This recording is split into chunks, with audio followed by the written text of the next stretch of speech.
la monnaie africaine. Qu'est-ce que Kadhafi a fait? Écoutez ce que Kadhafi a fait.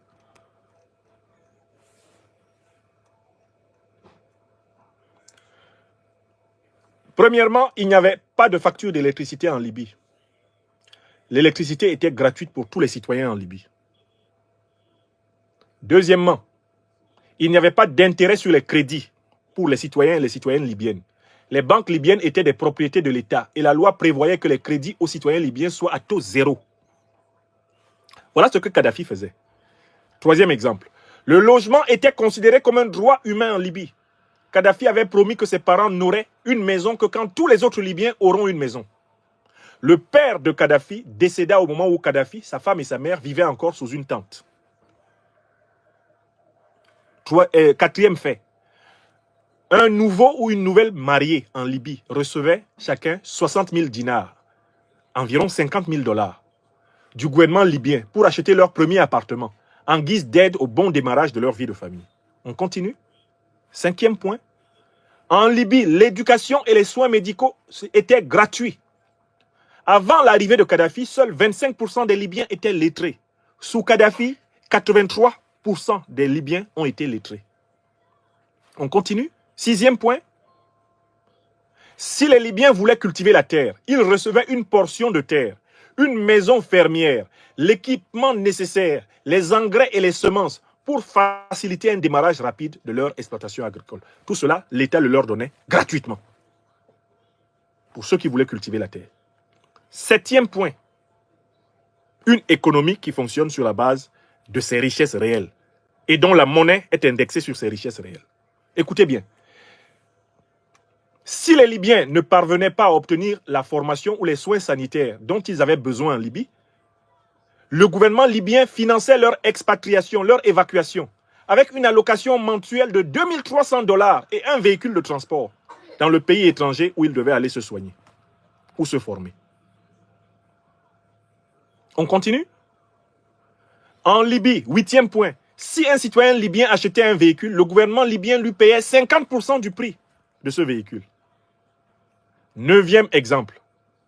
Le prix du pétrole en Libye était de 0,14 centimes de dollars le litre. 0,14 centimes de dollars un litre en Libye sous Kadhafi. 0,14. Bon, écoutez. On continue? On continue. Je veux que vous sachiez tout ce que Kadhafi a fait avec une monnaie nationale et l'amour de son peuple. Dixième point. La Libye n'avait pas de dette extérieure et ses réserves de devises étaient d'environ 150 milliards de dollars, aujourd'hui gelées. Je recommence une deuxième fois. Écoutez bien, la Libye n'avait pas de dette extérieure et ses réserves de devises étaient d'environ 150 milliards de dollars, aujourd'hui gelées. Je vous pose la question, qui a gelé l'argent de la Libye? Écrivez le nom de ceux qui ont gelé l'argent de la Libye. Parce que ce qui est arrivé à la Russie, là, c'est arrivé à la Libye. C'est arrivé aux Africains. C'est toujours sur les Africains qu'on teste les pires choses sur la terre. On les teste sur les Africains et ensuite on les teste entre blancs.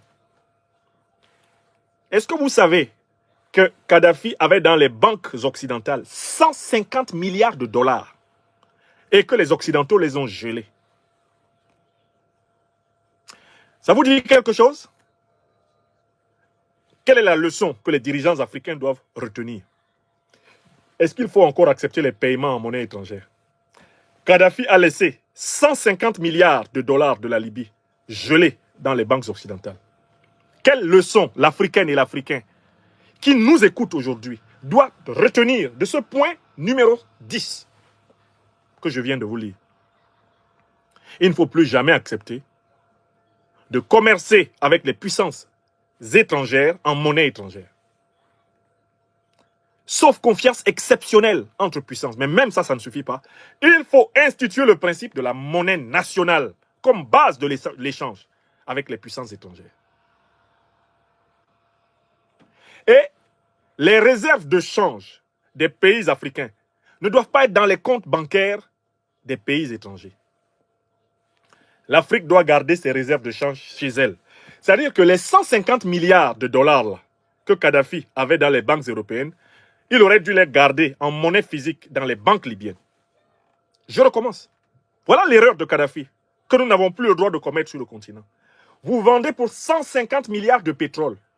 Vous avez 150 milliards d'avoirs en dollars. Ne les gardez pas dans les banques européennes. Soit ces dollars existent et vous, nous les fabriquez en papier et vous nous les donnez. Et comme ça, nous nous promenons à travers le monde et nous achetons en dollars, partout où les dollars sont acceptés, comme nous voulons. Soit ils n'existent pas, c'est de la pure écriture et nous ne les acceptons pas, vous payez en monnaie africaine. Vous payez en monnaie nationale africaine. C'est tout.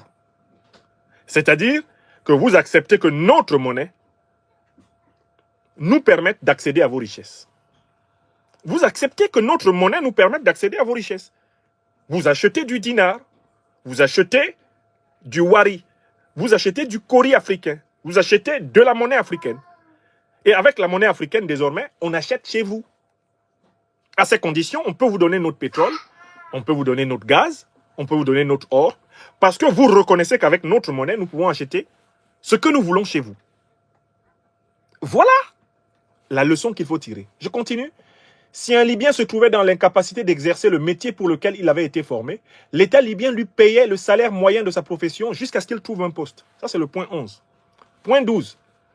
Une proportion des revenus du pétrole libyen était immédiatement créditée dans le compte bancaire de chaque citoyenne et citoyen.